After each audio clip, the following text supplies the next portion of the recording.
Voici les papiers du divorce. Tu peux les présenter au bureau de la ville maintenant si tu veux. Mais vous ne pouvez pas, n'est-ce pas? Tu es au chômage, après tout. Tu ne survivrais pas sans moi. Mon mari ricane en tendant les papiers signés du divorce. Il se moquait souvent de moi parce que j'étais au chômage et il utilisait maintenant les papiers du divorce pour m'obliger à lui obéir. Quel homme lâche, malgré mes efforts épuisants pour élever seuls nos jumeaux, il n'a jamais montré une once de gratitude. A eu lieu de cela, il essayait de me contrôler en me menaçant de divorcer, sachant très bien que mes parents vivant loin, je n'avais nulle part où aller. Alors que je fixais solennellement les papiers du divorce, il a laissé échapper un rire méprisant. Tu aurais des ennuis si je divorçais, n'est-ce pas? Tu es trop imbu de ta personne ces derniers temps. Alors j'ai besoin de te rappeler ta place. Que cela te serve de leçon. Ne me réponds plus jamais. J'ai compris. Alors qu'il commençait à retirer les papiers, je les lui ai arrachés des mains. Puis, avec un sourire éclatant, j'ai déclaré, merci. Je vais aller les déposer tout de suite. Le laissant abasourdi, j'ai pris les jumeaux et j'ai quitté la maison. En me dirigeant vers le bureau de la ville, je me suis dit, voilà ce que tu gagnes à me sous-estimer. Je m'appelle Fiona et j'ai 32 ans. Ayant toujours aimé les enfants, j'ai fréquenté une école professionnelle de garde d'enfants après le lycée et j'ai obtenu ma licence de garde d'enfants. Après avoir obtenu mon diplôme, j'ai commencé à travailler dans une garderie et j'ai trouvé ce travail très gratifiant. Malgré les nombreux défis à relever, le métier de puéricultrice m'a semblé être ma véritable vocation. Aujourd'hui, avec plus de 10 ans d'expérience, je suis considérée comme une vétérane sur mon lieu de travail. Mes collègues comptaient sur moi et les parents me faisaient confiance. Alors que tout semblait parfait, j'avais une inquiétude. J'avais rarement l'occasion de rencontrer des partenaires potentiels. Alors que mes amis se mariaient les uns après les autres, et que beaucoup avaient déjà des enfants, je n'avais pas eu de relation sérieuse depuis que j'avais commencé à travailler. Cela ne me dérangeait guère auparavant, car j'aimais mon travail, mais en voyant tout le monde se marier autour de moi, je me suis demandé si j'étais sur la bonne voie. Alors que je commençais à m'inquiéter, j'ai reçu un appel d'Othélia, une amie de lycée. Othélia était une femme de carrière qui travaillait dans une société commerciale et l'une de mes amies les plus admirées, dotée à la fois de beauté et d'intelligence. Fiona, ça fait longtemps. Comment vas-tu? Tu as appris que Serena allait se marier? J'ai reçu la réponse au mariage. Tu y vas? Serena était notre camarade de classe au lycée. Oui, bien sûr que j'y vais. Tout le monde trouve le bonheur. Je suis un peu envieux. J'ai accidentellement laissé échapper mon vrai sentiment. Othélia demanda curieusement, oh, tu es donc intéressée par le mariage? Je pensais que tu te concentrais uniquement sur ta carrière, car je ne t'ai jamais entendu parler de petite amie. Bien sûr que je veux me marier. Je veux aussi avoir mes propres enfants. Mais je n'ai pas l'occasion de rencontrer quelqu'un. Quand était mon dernier petit ami? Je ne m'en souviens même plus, dis-je dépité. Othélia a semblé réfléchir un moment au téléphone.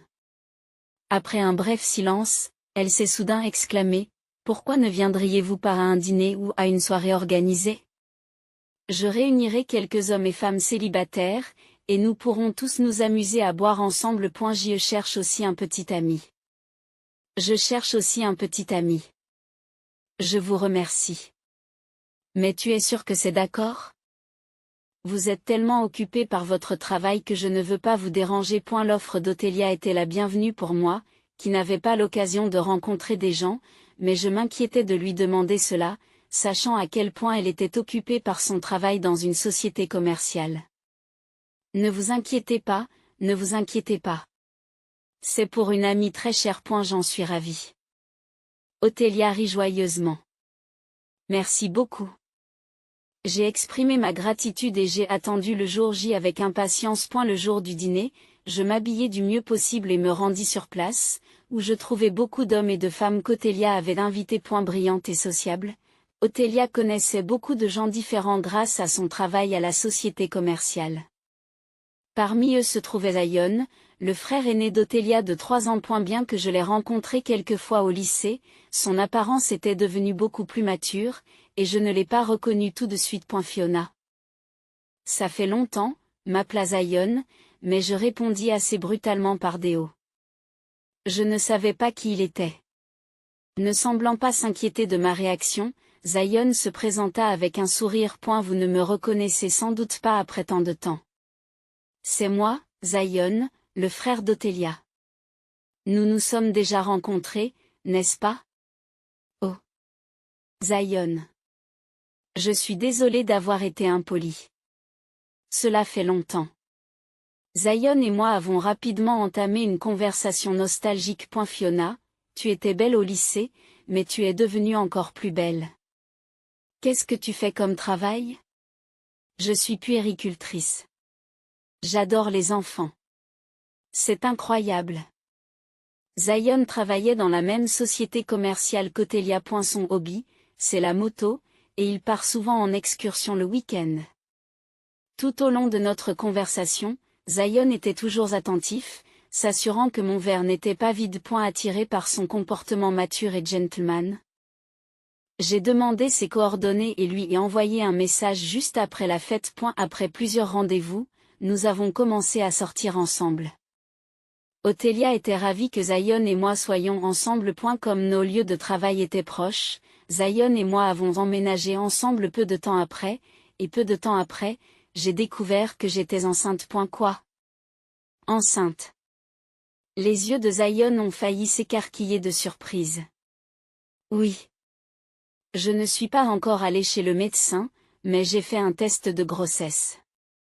Je sentais mon visage rougir de joie et d'excitation. Hourra! Je vous remercie. Bien que ce soit un peu déplacé, Fiona, veux-tu m'épouser? Zion m'a demandé en mariage avec un sourire radieux, et bien sûr, j'ai accepté. N'ayant jamais eu d'expérience romantique auparavant, les choses ont progressé très rapidement après avoir rencontré Zion. Nous nous étions déjà présentés à nos parents respectifs lorsque nous avons emménagé ensemble. Mais nous leur avons rendu visite à nouveau pour leur annoncer la grossesse et le mariage. Tout le monde nous a chaleureusement félicités et j'étais comblée de bonheur. Peu après, je me suis rendue à la clinique d'obstétrique pour une échographie. À notre grande surprise, il y avait 2 ombres de bébés dans mon ventre. Je portais des jumeaux. Quels jumeaux? J'ai été très surprise par cette nouvelle inattendue du médecin. J'avais naturellement supposé que je ne portais qu'un seul bébé, et des inquiétudes concernant notre vie future m'ont traversé l'esprit. Cependant, mon cœur était rempli d'une joie encore plus grande et j'avais hâte de rencontrer les 2 bébés. Bien sûr, il n'était pas question de mener la grossesse à terme. Ce soir-là, lorsque Zion est rentré du travail, je lui ai immédiatement parlé des jumeaux. Qu'est-ce que c'est? Des jumeaux. Oh, est-ce que ça va aller? L'argent et les efforts seront doublés, n'est-ce pas? J'ai entendu dire qu'élever des jumeaux était vraiment difficile. Zion est choqué et a l'air inquiet. C'est vrai, mais la joie sera double aussi, n'est-ce pas? Je suis heureuse de porter des jumeaux. À mes mots, Zion acquiesce, je suppose que c'est vrai. D'accord, si tu veux les avoir, c'est très bien. Oui. Bien sûr que je veux les avoir. Les mots de Sion, si tu veux les avoir, n'étaient pas ce que j'avais espéré entendre. J'aurais voulu qu'il soit heureux de l'arrivée des jumeaux, mais j'ai essayé de ne pas trop me préoccuper de sa réaction, comprenant son anxiété. Une fois qu'il serait né, son anxiété disparaîtrait sûrement face à leur beauté. J'ai continué à m'occuper des enfants jusqu'à ce que mon ventre grossisse sensiblement, puis j'ai démissionné. Ce travail avait été ma vocation? Mais j'avais décidé au fond de moi que je reprendrais mon travail de puéricultrice une fois que les enfants seraient plus grands. Le temps a passé et j'ai donné naissance à des jumeaux en bonne santé, un garçon et une fille. Zion a pleuré de joie et m'a dit « Merci. Tu t'es bien débrouillé. » En voyant Zion tenir affectueusement les jumeaux à tour de rôle, je me suis sentie profondément soulagée. Bien que sa réaction à l'annonce des jumeaux ait été mitigée, il semblait que le fait de les voir en personne lui apportait plus de joie que d'anxiété. Pendant mon séjour à l'hôpital, Elliot est venu me rendre visite. Voici donc ma nièce et mon neveu. C'est adorable, a-t-elle dit les larmes aux yeux, elle qui adore les enfants comme moi. Zion est également venue fréquemment, et je n'ai ressenti que de l'espoir pour notre vie future. Nous allions sûrement vivre heureux dans une famille de 4 personnes. Cependant, mes espoirs ont été rapidement anéantis après mon retour à la maison. Leurs pleurs sont si forts. Je n'arrive pas à dormir, faites-les taire. Celui qui me criait dessus était Zion. Il a commencé à crier vers le 3e jour après que j'ai ramené les jumeaux à la maison. Je me suis empressée de changer les couches et de leur donner du lait, mais les bébés pleurent, c'est leur travail. Ils ne s'arrêtent pas de pleurer facilement, et en plus, ils sont 2. Souvent, quand l'un se mettait à pleurer, cela déclenchait l'autre. Si vous vous plaignez, pourquoi ne pas aider un peu?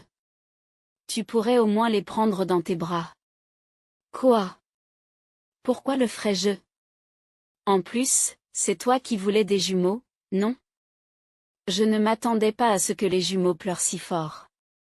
Ça me rend folle. Contrairement à toi qui es au chômage, j'ai du travail demain. Et si le manque de sommeil affecte mon travail? Je suis une star dans mon service. Même quand j'ai demandé de l'aide à Zion, il n'a fait qu'insister sur sa propre position et n'a jamais aidé. Vous avez pleuré de joie à leur naissance. Pourquoi as-tu tant changé? Lorsque j'ai dit cela, Zion s'est moqué. J'étais émue quand ils sont nés. Je les ai trouvés mignons pendant l'hospitalisation. Mais une fois rentrés à la maison, ils sont si bruyants que je ne les trouve plus mignons. Peut-être que je les trouverai à nouveau mignons si tu les empêches de pleurer. Vous êtes leur mère. Tu ne peux pas au moins les empêcher de pleurer? Quoi? C'est terrible. Alors que je restais là, choquée par les paroles de Sion, les jumeaux pleuraient de plus en plus fort. Taisez-vous. Vous êtes des monstres. Comment pouvez-vous pleurer si fort? Je n'en peux plus. Je ne peux pas dormir dans cette maison. Je vais dormir à l'hôtel. En disant cela, Zion a mis dans un sac uniquement ses affaires nécessaires pendant que j'essayais désespérément de calmer les jumeaux. Puis, avec un à bientôt et bonne chance, il a quitté la maison. Ce n'est pas possible. J'ai été submergée par la déception face au comportement de Zion, et j'ai senti les ténèbres se refermer autour de moi. Jusqu'à ce que nous ramenions les jumeaux à la maison, Zion ne m'avait jamais crié dessus. Il avait été calme et courtois. Pourtant, à présent, il se permettait d'injurier et de crier. Était-ce la vraie nature de Zion? Entre tristesse et colère, j'ai versé des larmes en silence. Puis les jumeaux ont cessé de pleurer. C'était probablement une coïncidence, mais j'avais l'impression qu'ils s'inquiétaient de mes pleurs. Ce n'est pas le moment de pleurer. Je dois être forte pour ces enfants, me suis-je dit, résolue à rester forte. Après cela, Zion est rarement rentré à la maison. Prétextant que les pleurs des jumeaux étaient trop forts, il a commencé à aller à l'hôtel tous les soirs. Chaque jour, je recevais un message me disant qu'il ne rentrait pas à la maison aujourd'hui non plus. Ces jours à l'hôtel. Nos 2 parents vivant loin, je ne pouvais pas compter sur eux pour m'aider, et mes journées sans sommeil se sont poursuivies. Même si j'aimais les enfants et que j'avais travaillé comme puéricultrice pendant des années, m'occuper seule de jumeaux était extrêmement difficile. J'ai pensé à demander de l'aide à Elia, mais c'était une femme de carrière qui travaillait dur. J'hésitais à la contacter, sachant à quel point elle était occupée par son travail. Lorsque Zion rentrait de temps en temps à la maison, il se plaignait de la façon dont je faisais le ménage, ne montrait jamais d'affection pour les jumeaux et ne parlait que de nous en mal. Après plusieurs mois de cette situation, j'ai reçu un après-midi un message de Sion disant « Je rentre aujourd'hui. Il est évident que le dîner est prêt. Je suis d'humeur à manger chinois. » Lorsque Sion est rentré à la maison ce soir-là, il a commencé à crier dès qu'il est entré dans le salon. Et c'est quoi cette maison en désordre? C'est un vrai désastre. Tu n'es pas une femme au foyer? Tu peux faire le ménage comme il faut. S'il est vrai que je n'arrivais pas à ranger la maison tout en m'occupant constamment des jumeaux, je n'allais pas accepter cela de la part d'un homme qui nous avait abandonnés depuis des jours. S'occuper de ses précieux enfants est la priorité absolue, alors on ne peut pas faire autrement si la chambre est un peu en désordre. Peut-être que s'il y avait un autre adulte pour nous aider, nous pourrions aussi nous occuper des tâches ménagères. Lorsque j'ai répondu de manière sarcastique, Zion a fait claquer sa langue. Dépêche-toi de préparer le dîner. Je suis fatiguée du travail et j'ai faim. Lave-toi d'abord les mains, dis-je calmement, et Sion se dirigea vers l'évier à grands pas pendant que Zion se lavait les mains. J'ai disposé sur la table les plats d'accompagnement que j'avais achetés au supermarché. Les jumeaux avaient été de mauvaise humeur aujourd'hui, et je n'avais tout simplement pas eu le temps de cuisiner correctement. Je savais que Sion se plaindrait, mais je n'avais pas d'autre choix que d'acheter des plats préparés puisque je n'avais pas le temps de cuisiner. Lorsque Sion est revenu de son lavage de mains et qu'il a vu la table, il s'est mis en colère, comme on pouvait s'y attendre. Qu'est-ce que c'est que ça? De la nourriture achetée en magasin. Pourquoi n'est-ce pas fait maison? C'est ridicule. Je n'ai pas dit que je voulais de la nourriture chinoise? Arrête de crier surtout. Je n'ai pas eu le temps de cuisiner aujourd'hui. Et il n'y avait pas de nourriture chinoise au rayon charcuterie du supermarché. À mes paroles, Zion a répondu d'un ton moqueur. Comment ça, tu n'as pas le temps? Ne fais pas semblant d'être occupé quand tu es au chômage. Ma mère a toujours préparé de délicieux repas maison pendant qu'elle élevait ses enfants. Ne cherche pas d'excuses. Votre mère est merveilleuse, mais elle n'a pas élevé des jumeaux. Et si ma belle-mère était efficace et avait toujours été gentille avec moi, et si j'aimais bien mes deux beaux-parents, mon beau-père était tout aussi gentil, et je le voyais souvent aider sa femme à faire le ménage lorsque nous lui rendions visite, de sorte qu'ils avaient probablement toujours partagé les tâches ménagères et la garde des enfants. J'en voulais à Sion de me comparer à sa mère alors que nos situations étaient complètement différentes. Si tu me compares à ta mère, alors tu devrais agir comme ton père. Ne réponds pas, tu es un échec en tant qu'épouse et en tant que mère. Ne dis pas de telles choses. Tu devrais rentrer à la maison tous les jours et m'aider à faire le ménage et à élever les enfants. Si tu m'aidais, je pourrais garder la maison plus propre et préparer les repas. Ne te plains pas quand tu ne fais rien. J'ai désespérément fait appel à Sion. Je ne peux pas parce que j'ai du travail. Les tâches ménagères et l'éducation des enfants sont des tâches féminines, n'est-ce pas? D'ailleurs, toi, le chômeur pique-assiette, tu ne peux vivre que grâce à moi. Tu ne peux pas survivre sans moi, et pourtant tu te comportes de façon si hautaine. Après avoir dit cela, Sion a souri méchamment, comme s'il avait pensé à quelque chose. Il se rendit dans la chambre et ne revint pas avant un moment. Me demandant ce qu'il faisait, j'ai jeté un coup d'œil dans la chambre et je l'ai trouvé en train de fouiller dans les étagères. Je l'ai trouvé, dit-il, en émergeant avec un morceau de papier. Il me l'a tendu avec un sourire en coin. Ce sont des papiers de divorce, marmonnai-je en regardant le papier. Il s'agissait en effet de papiers de divorce? Avec la section de Zion déjà remplie. Essaie de les soumettre si tu peux, dit Zion en riant, continuant à me tendre les papiers. Eh bien, tu ne peux pas, n'est-ce pas? Toi, le pique-assiette au chômage, tu ne survivrais pas sans moi. Que cela te serve de leçon, ne me réponds plus jamais. J'ai compris. Alors qu'il commençait à retirer les papiers, je les lui ai arrachés. Puis, avec un sourire radieux, j'ai déclaré, merci. Je vais aller les déposer tout de suite. 1. Pendant que Sion restait bouche bée, j'ai rempli ma partie des papiers. Puis j'ai pris les jumeaux et j'ai quitté la maison.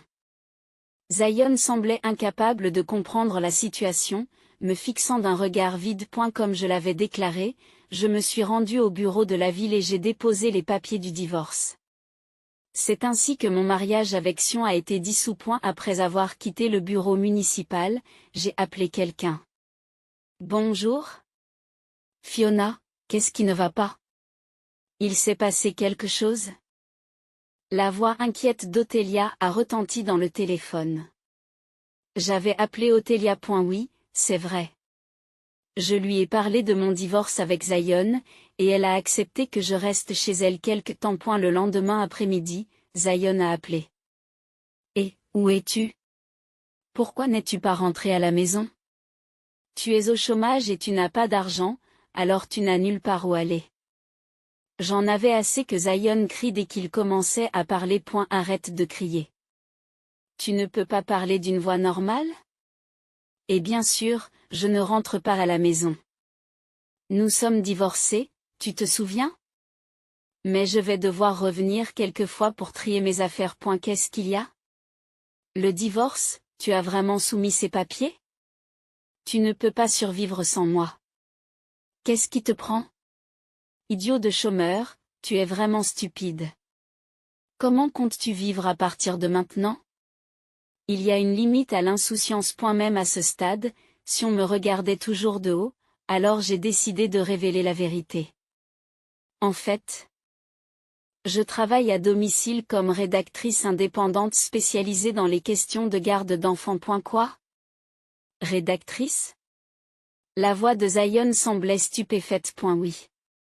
Le fait d'être mère de jumeaux m'a permis d'attirer l'attention, et heureusement, je gagne suffisamment pour subvenir à mes besoins. En réalité, lorsque j'ai démissionné de mon emploi de puéricultrice, j'ai commencé à travailler en tant qu'écrivain pour partager des informations utiles sur la puériculture. Grâce à mon expérience en tant que puéricultrice et à ma grossesse gémellaire, j'ai pu partager de nombreuses expériences qui ont attiré les lecteurs dès le début. Après l'accouchement, j'ai écrit en toute franchise sur l'éducation des jumeaux, ce qui a touché de nombreuses personnes. J'étais également douée pour dessiner des illustrations, de sorte que le fait de les joindre à mes écrits a suscité encore plus d'intérêt.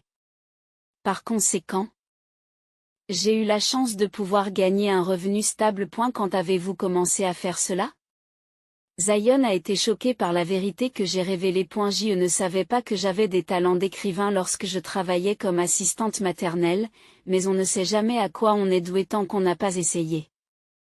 J'aime beaucoup écrire et dessiner. Le travail d'écriture est devenu un bon exutoire pour moi tout en élevant les enfants. Bien que les jumeaux ne dorment pas encore très souvent à la même heure, je peux travailler de manière assez efficace, même dans de courtes périodes, lorsque je me concentre. Vous n'étiez donc pas au chômage? Alors vous allez vraiment divorcer? Le faire? Je l'ai déjà fait. J'ai déposé les papiers du divorce hier, tu te souviens? Tu ne m'as pas entendu le dire tout à l'heure? Est-ce que tu m'écoutes au moins? Lorsque j'ai répondu par l'exaspération. Sion a haussé le ton. C'est ridicule. Je n'ai jamais accepté de divorcer. Tu as déposé les papiers unilatéralement. C'est injuste. De quoi parlez-vous? Vous avez clairement signé les papiers du divorce. C'est un peu exagéré de dire que tu n'étais pas d'accord pour divorcer quand tu les as signés. C'était juste une menace. Parce que tu étais trop imbu de toi-même. Je n'ai jamais pensé que tu les soumettrais. Va au bureau de la ville tout de suite et dis-leur que c'était une erreur. Pendant que Sion fulminait, j'ai soupiré et j'ai dit froidement, tu ne voulais donc pas divorcer à ce point? Je n'en savais rien. Je pensais que tu voulais te remarier avec ta maîtresse. Semblant réagir à mes paroles, le souffle de Zion s'est coupé au téléphone. Il s'est tu. Oh, pourquoi ce silence? Où est passée toute cette énergie de tout à l'heure? De quoi parles-tu? Moi, d'avoir une liaison? Je n'ai aucune idée de ce dont tu parles. Tandis que Sion essayait de faire l'innocent. J'ai continué. Tu crois que je ne sais rien? Il est inutile de le nier. J'ai des preuves solides de ta liaison, y compris de multiples photos de toi entrant et sortant des hôtels bras dessus bras dessous avec une jeune et jolie fille. Espèce de bon à rien. J'avais l'intention de rester calme, mais mes émotions ont pris le dessus au fur et à mesure que je parlais. Comment pouvez-vous avoir de telles choses? Et pourquoi me traiter de bon à rien? Tu crois que tu peux dire des choses pareilles? Retire ce que tu as dit. C'est la vérité. Es-tu surpris d'apprendre que tu ne vaux rien? Je suis choqué. Un homme qui n'aide pas à faire le ménage ou à s'occuper des enfants, qui crie constamment, qui ne rentre pas à la maison et qui trompe, comment cela peut-il ne pas être sans valeur? Expliquez-moi, s'il vous plaît. C'est alors Cottelia, qui était à côté de moi. C'est adressé à Sion. J'avais gardé le téléphone sur haut-parleur pendant tout ce temps. Sion. C'est moi. Qu'est-ce qu'il y a? Othélia. Qu'est-ce que Fiona fait chez toi? Et, Othélia. Dis à Fiona de rentrer. Fiona ne reviendra pas chez vous. Vous êtes juste des étrangers maintenant que vous êtes divorcés. Zion, tu es vraiment le pire. Fiona m'a parlé de ton horrible comportement. Je suis complètement dégoûtée. À mon retour de l'hôpital, j'avais hésité à contacter Othélia, sachant qu'elle était très occupée par son travail. Mais quand Othélia m'a contacté plus tard, j'étais à bout de nerfs et j'ai décidé de tout lui raconter. Je me suis confiée sur la violence verbale de Zion, sur son manque total d'aide pour s'occuper des enfants et des tâches ménagères, et sur le fait qu'il ne rentrait que rarement à la maison. Je lui ai également fait part de mes soupçons quant à sa liaison. Alors que Zion prétendait toujours séjourner à l'hôtel. J'avais le sentiment qu'il ne restait pas seul. C'était une intuition purement féminine, mais je soupçonnais une autre femme d'être impliquée dans son changement de comportement et ses soudaines crises de colère. Après avoir entendu mes préoccupations, Othélia a dit, « Je comprends. Je vais suivre Zion et voir ce qu'il fait. Comme nous travaillons dans la même entreprise, il sera facile de connaître son emploi du temps. Je me suis sentie coupable de lui en demander autant, mais Othélia a insisté, laissez-moi faire. C'est ainsi qu'Othélia a pris des photos de Zion entrant dans des hôtels avec une nouvelle employée de leur société. Othélia voulait confronter Zion immédiatement, mais je lui ai demandé d'attendre que je sois prête à aborder la question du divorce. À un moment où je me demandais quand aborder le sujet, Zion m'a présenté les papiers signés du divorce, et j'ai donc décidé de divorcer. Othélia, comment as-tu pu me suivre? Quel genre de sœur es-tu pour essayer de me discréditer? Zion hurlait de rage. Quel genre de frère es-tu? Je n'aurais jamais pensé que tu serais une personne aussi horrible. Je regrette de t'avoir présenté à Fiona. Mais Fiona m'a dit qu'elle ne regrettait pas de t'avoir épousé parce qu'elle avait rencontré les jumeaux grâce à toi. Ces paroles m'ont vraiment aidé à me sentir mieux. Ce que j'ai dit à Othélia était vrai. Si Sion était une personne horrible, il n'en reste pas moins que j'ai rencontré mes enfants parce que je l'ai épousé. Je n'ai donc jamais regretté de l'avoir épousé. Je ne veux plus te considérer comme mon frère, toi qui as fait souffrir ma chère amie et qui n'a pas montré d'amour pour mes précieux neveux et nièces. Pourquoi c'est moi qu'on accuse? Alors que Zion grogne de frustration, j'assène le coup de grâce. Zion, prépare-toi à payer à la fois le partage des biens et une compensation pour l'adultère. Qu'est-ce que c'est? Une compensation. Tu vas prendre de l'argent. La voix de Sion s'est élevée à un niveau ridicule. Bien sûr. Et comme nous savons qui est votre maîtresse grâce à Othélia, je lui réclamerai aussi une compensation. Attendez un peu. Ne demandez pas de dédommagement, s'il vous plaît. Et c'est encore une nouvelle employée. Il serait cruel de lui demander un dédommagement. Le raisonnement absurde de Zion me donnait mal à la tête. Cruel. C'est la conséquence naturelle d'une liaison avec un homme marié. Si vous vous sentez si mal pour elle, pourquoi ne pas payer sa part de l'indemnité? Je n'y verrai pas d'inconvénient. Eh bien, j'ai dépensé pas mal d'argent en moto, alors je n'ai pas beaucoup d'économies. Je vous en prie. Ne demandez pas d'indemnisation. Je vous en supplie. Je m'excuserai même. Fatigué par la fausse humilité de Sion, j'ai répondu froidement, excusez-vous. Pourquoi es-tu toujours aussi condescendant? Je ne retirerai pas ma demande d'indemnisation et votre manque d'économie n'a aucune importance. Vous paierez comme il se doit. Et après m'avoir tant supplié, vous ne voulez toujours pas céder. Non, je ne céderai pas. Je suis en train de chercher un avocat et je vous contacterai dès que j'en aurai trouvé un. Au revoir. Sur ce, j'ai raccroché. Par la suite, comme je l'avais promis, j'ai fait appel à un avocat pour obtenir des dommages et intérêts contre Sion et sa maîtresse. La maîtresse a payé immédiatement la somme demandée, puis a rompu avec Zion, quitté son emploi et est retournée dans sa ville natale. Apparemment, ses parents avaient payé la compensation pour elle. Cependant, lorsque ses parents ont appris qu'elle avait une liaison avec un homme marié, ils ont été furieux et lui ont ordonné d'aider à la ferme familiale. Quant à Zion, il n'avait presque plus d'économie après avoir tant dépensé pour son hobby, la moto. Lorsqu'il a tenté d'emprunter de l'argent à ses parents, ceux-ci avaient déjà tout entendu de la part d'Othélia et, furieux, l'ont immédiatement renvoyé. Mes beaux-parents m'ont appelé pour s'excuser et m'ont dit: nous sommes désolés pour notre fils stupide, mais je ne leur en veux pas. Ils ont toujours été très gentils avec moi.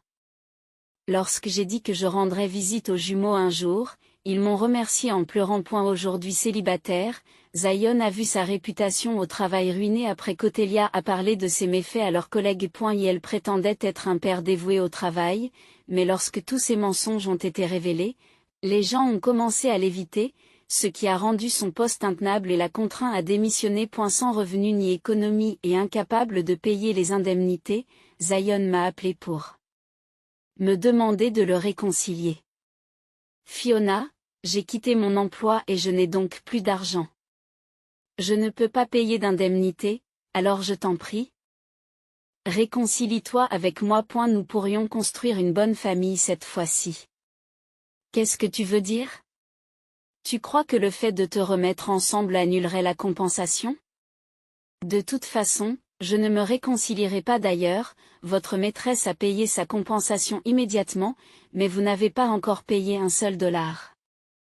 Tu n'as pas honte d'avoir plus de 10 ans de plus qu'elle? Ne dites pas des choses aussi dures. Je t'en prie. Tu es tout ce qui me reste, Fiona. Je t'aime. Retrouvons-nous. Bien que Zion ait supplié en pleurant, je n'ai ressenti aucune sympathie. C'est flippant et ennuyeux. Ne m'appelle plus jamais. Et assure-toi de payer la compensation comme il se doit. Au revoir. J'ai raccroché et bloqué son numéro. Plus tard, Othélia m'a dit que Zion était retourné chez ses parents et qu'il avait réussi à y entrer après avoir supplié à genoux. Et elle s'est arrangée pour vivre dans le dortoir d'une usine où travaillait une connaissance de son père et apparemment, il travaille dur chaque jour pour payer l'indemnité. Quant à moi, après avoir séjourné chez Othélia pendant un certain temps, j'ai décidé de retourner chez mes parents. Mes parents nous ont accueillis chaleureusement et adorent les jumeaux. J'y trouve de la joie à partager du temps avec mes adorables enfants avec mes parents, et mon travail d'écrivain de puériculture se passe bien. Lorsque les jumeaux seront plus grands, j'espère reprendre mon travail d'assistante maternelle.